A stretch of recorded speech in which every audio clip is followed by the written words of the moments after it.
So let us move on to IPv4 addresses. There are two topics like IPv4 addresses and datagrams. So first about IPv4 addresses, that is nothing but Internet Protocol version 4. So this thing actually is a 32-bit addresses used for identifying devices on a network. To identify a device on a network, it is written in dotted decimal notation, and the address is divided into four 8-bit octets. So like 32, right? So four things are there. So each represented by a decimal number ranging from 0 to 25. Example is given here. See, four dots specify that 8-bit space. Okay, so it is a two components, that is network portion and host portion.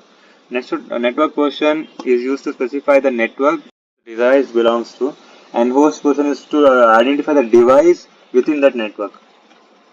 Oh, you understood, right? Network portion means you are identifying the network to which device it belongs. Device within the network. Which device is this within the network? So IPv4 has 5 different classes, which I have classified very in a simple way. So class A. So see 0000. So here only 128. Here 192. Here 4. 2. Then you just have to write. For example, there is a diagram. So let me just try to open that diagram. So the diagram was figure 18.18 in this. So I'll just show you in that. Then 18.12, yeah. So as you can see here, you just have to remember these points. So I'll just highlight it, so that, see, if you just remember, so it's very simple for you to understand. On the left hand side, only these numbers you can either learn, you just better just learn this right side numbers. Okay, so if you just run right side number, then it's simple. So 0 to that number, then next number to this number, next number to this, next to this.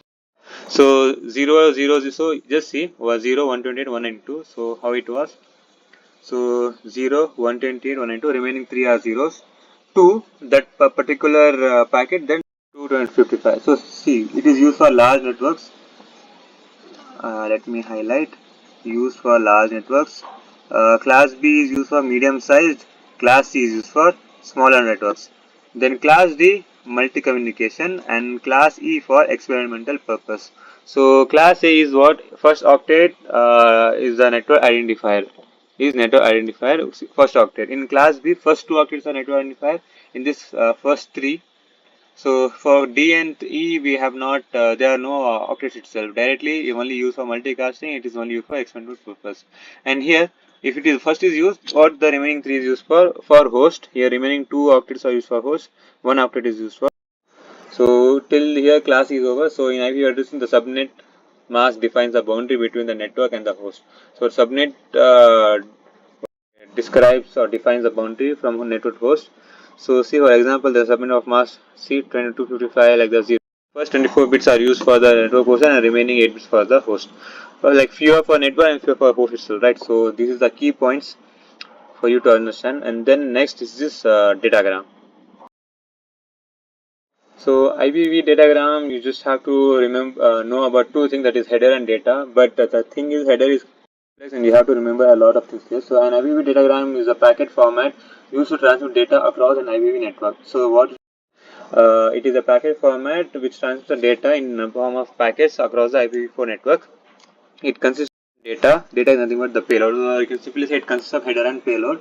So header contains essential information to ensure the packet is delivered source and destination address, and controlling information for routing. So see here, like bunch of all this 1, 2, 3, 4, 5, 6, 7, 8, 9, 10, 11, 12, 13 are there actually. So version is a 4-bit. I actually remember internal header length, it is a 4-bit. Types of services are of 8 bits.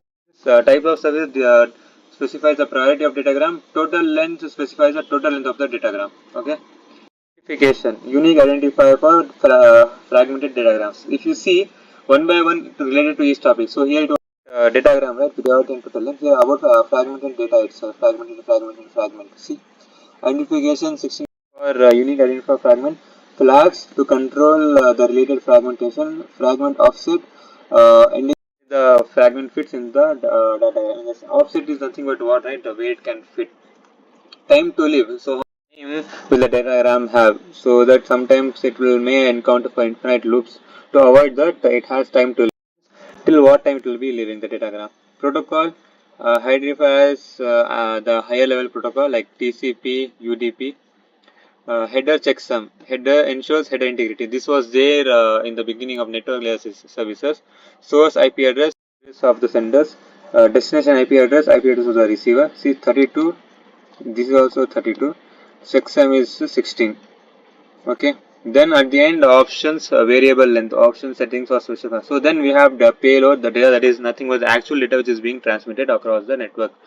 Then datagram, I just show the diagram, and this is the remaining key points and conclusions. So the header contains information for routing and packet integrity. Key features include source, IP, TTL, protocol, and fragmentation details. So see, you have to specify at least this. So 8 are there, at least 8 you have to write.